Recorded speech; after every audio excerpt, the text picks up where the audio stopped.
When we started with the idea of nicheBrains, the marketplaces, when we looked at all the marketplaces, there were many marketplaces for developers and for many other industries, but they were all generic in nature. What we wanted was one which was very specific or niche that helps SMEs to solve their issues by getting experts, the brains which would help them in solving their issues, the intelligent solutions that can come in and help them out. So during our discussions and with multiple options, the final name that we came out was the niche market that we were targeting, and the brains, which is basically the intelligence that is being brought in to help the SMEs grow faster. That is how the name nicheBrains was coined.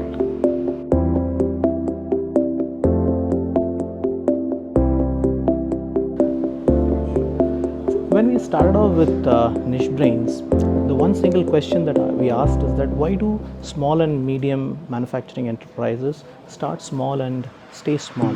This question led us to find there are two big challenges SME leaders face. One is access to capital and the other one is access to expertise. There are many initiatives and the focus is mainly on access to capital.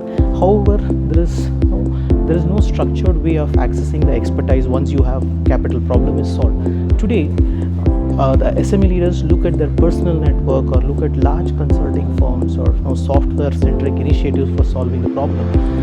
They are not really efficient, and typically, though they are ambitious, but they also have lack of internal talent, and also failed initiatives make them risk-averse in terms of launching these new initiatives as well.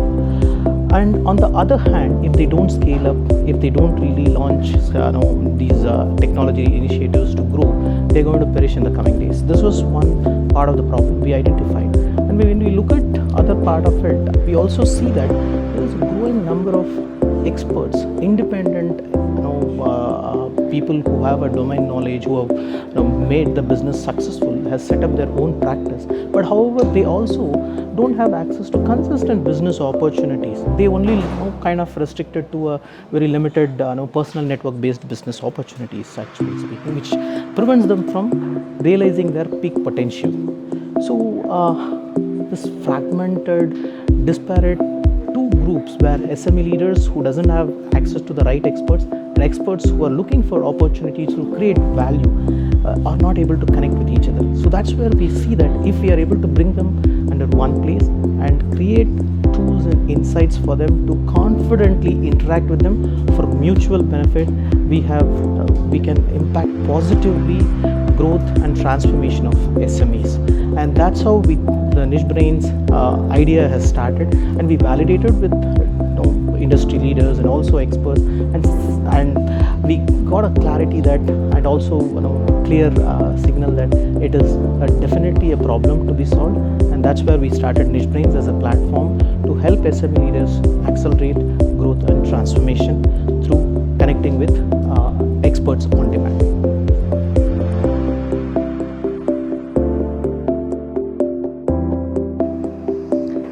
So it is like this. SMEs basically, they start their business, and at some point of time, what they do is they become stagnant. So if you look at the core challenges, right? One, they don't know how to look at their transformation needs. So even if they are able to identify their transformation needs, they don't know how to basically break it down as objectives or requirements. So once that is broken down, next challenge comes in terms of reaching out to the right experts who can work with them at an affordable cost as an outcome focused. So this is where a niche, as nicheBrains we come in, right? We help them with assessing their current business and what are the transformation needs that they want, then getting them access to the right curated industry experts, and thirdly, we help them with respect to getting them engaged at an affordable and outcome-focused approach, such that it leads to accelerating their growth and transformation and becoming more self-reliant. That's what we look at.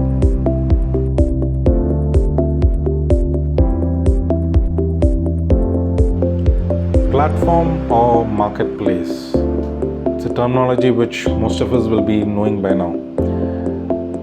To put it in a pure definition, it is nothing but collaboration that is happening between two or more individuals or groups, maybe with respect to business or communication or just like sharing data.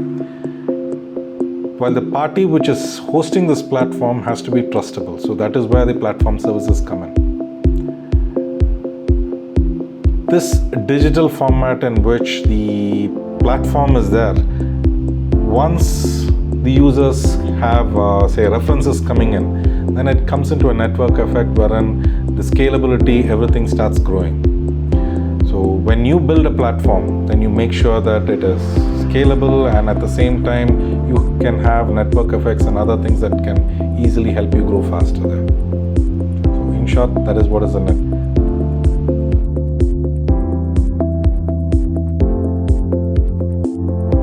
Well, consulting has not been disrupted the last 60 plus years or so. The focus of consulting was mainly focused on completing the projects within the time, cost, and scope. The focus was on completing the tasks and deliverable.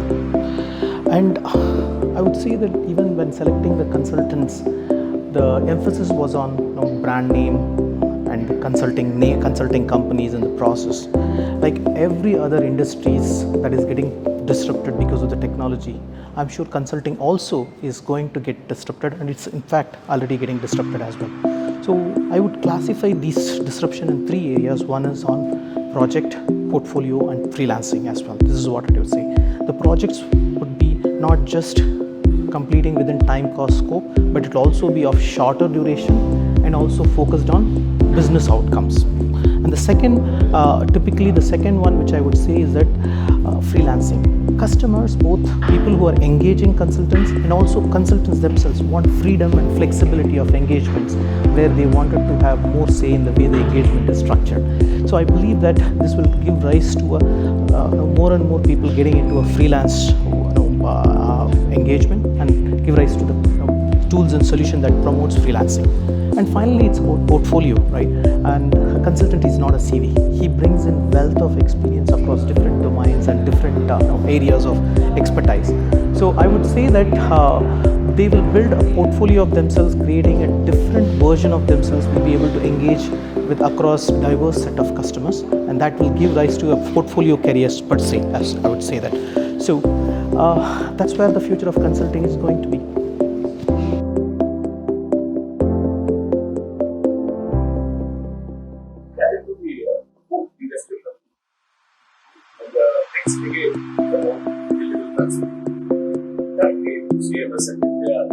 Saddle the legacy of the processes.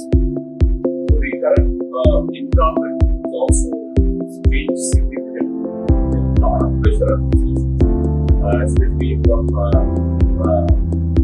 increasing costs to probably low profitability, and also on the revenue.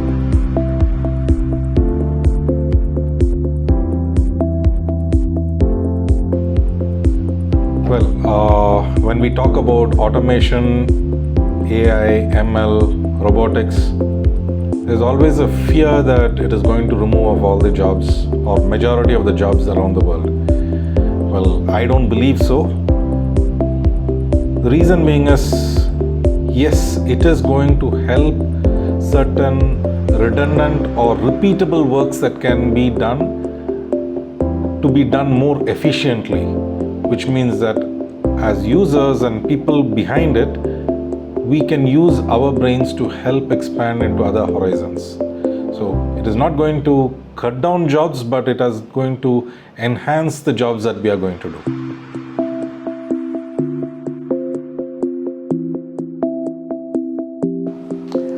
See, the gig economy is actually growing. So let me give you some stats here. US is one of the largest in terms of the gig or the freelance economy, right?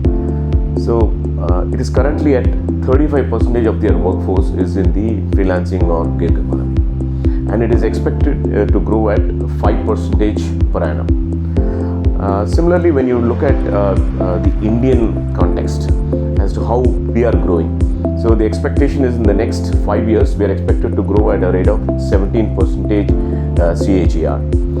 And also there's one more stat which talks about almost like 43% of the businesses today have gone for either a freelance or an on-demand consulting.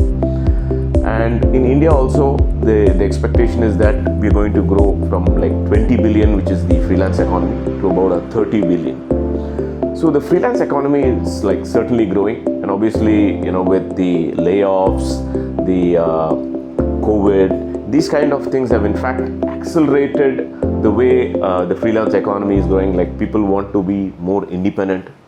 So in future, it's going to be like people who know their industry landscape, who have a very good portfolio and skills, and who can really create a value for the customers is who will be successful. So yeah, we are absolutely bullish about the freelance or gig economy.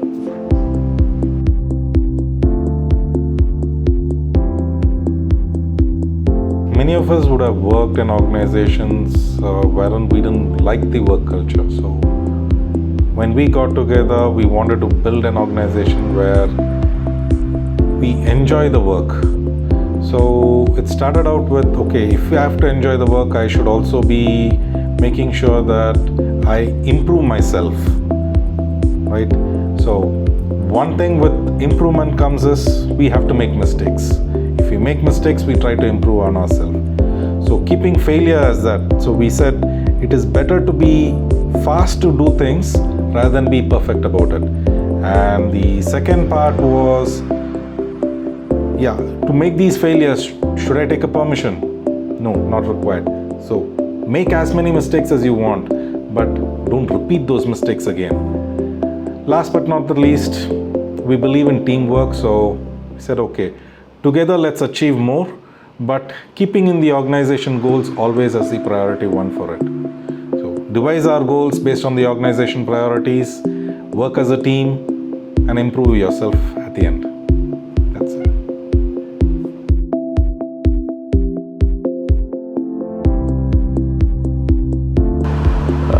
We are an early stage startup, and we are growing at a faster pace than we can actually manage. So it's really a difficult thing to say no to many of the things, but still keeping focus on our core goals.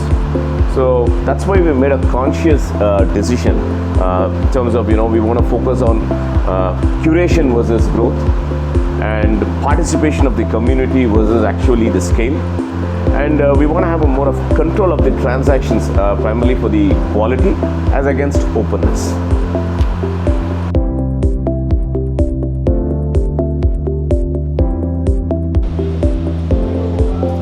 Startup is a lonely and bumpy ride, and to some it is going to be a roller coaster ride. I would say more than the advice, these are some things which I as entrepreneur have learned and then practiced over a period of years. So these are my, I would say, 5 things. One is focus on the problem, then a solution. As an entrepreneur, one can get fixated on the solution and then technology process, but what is important is the problem worth to be solved? And focusing on the problem have a chance of maximizing your success as a startup founder. The second one is getting on from the focusing on the problem to experimentation, micro experimentation I call this. Smaller, but divide those big problem into chunks of smaller ones and prioritize them to experiments and get to the next level. That is the second one. And third one is about having an execution mind. Having an idea is good, but if the idea is not translated into execution, it's of no use as such. So getting into the execution, getting hands dirty, being in the market is, interacting with people is going to be very, very important, advice for me, which helped me in this process. And the fourth one is about, you need a village to raise a good kid. So building a right team who's sharing that passion and shared vision to take that journey with you is going to be very key, important ingredient for you as a successful startup founder. And finally, as a startup founder, you could be very good in your own domain and problem and solutions and so on and so forth. But you also need to have a set of good mentors who can definitely hold you responsible and accountable and help you steer through the right direction. I would say these mentors are like compass, which guides you to the right direction as well. So having these 5 things definitely helps to maximize one's chances of creating and building a successful startup.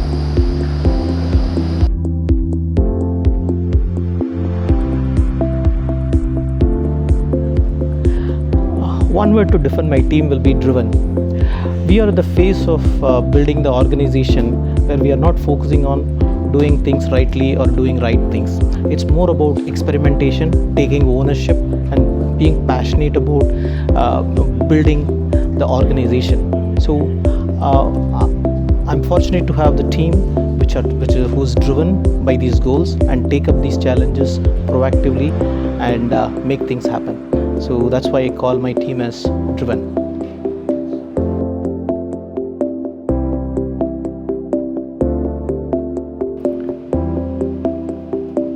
Everybody has an aspiration. So in Wise, as a team, what we had the aspiration was making sure everybody who's an SME owner has nicheBrains as the first go-to in case they have an issue. So we wanted to be their backbone to help them grow at any point of time. This is our goal. We want nicheBrains to be the go-to platform for both SMEs as well as the transformation experts. We want the platform to leverage, AI, by thereby helping SMEs to, diagnose and prioritizing their business challenges.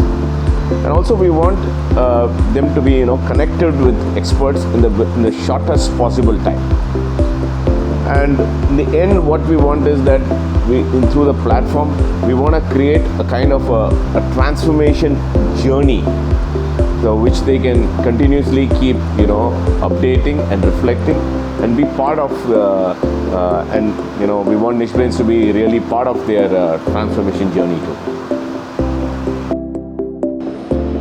Well, the coming decade will be the decade of transforming the manufacturing industries enabled with technology. The winners are those leaders of SMEs who can reimagine different aspects of all aspects of their business and make it reality with the help of digital technologies. And in future, we want nicheBrains will be the intelligent consulting platform with an objective to create an ecosystem for both micro, small, medium enterprises and also experts to interact in a trusted environment, and where SMEs can use nicheBrains for diagnosing, prioritizing their business challenges, and also engage with the experts for outcome-based engagements in a short period of time, and also help them find the right solutions to bring those initiatives into fruition. And also for experts, it's also important that they are able to establish themselves as thought leaders to the customers who matters most. And nicheBrains will be the place where they can create their different versions of digital avatars, which can help them to position in their chosen experts domain. And this is what I see wherever MSME finds their business challenges, the first name that can come to be recalled will be nicheBrains for solving them in a shorter period of time. That's what is our future for nicheBrains will be.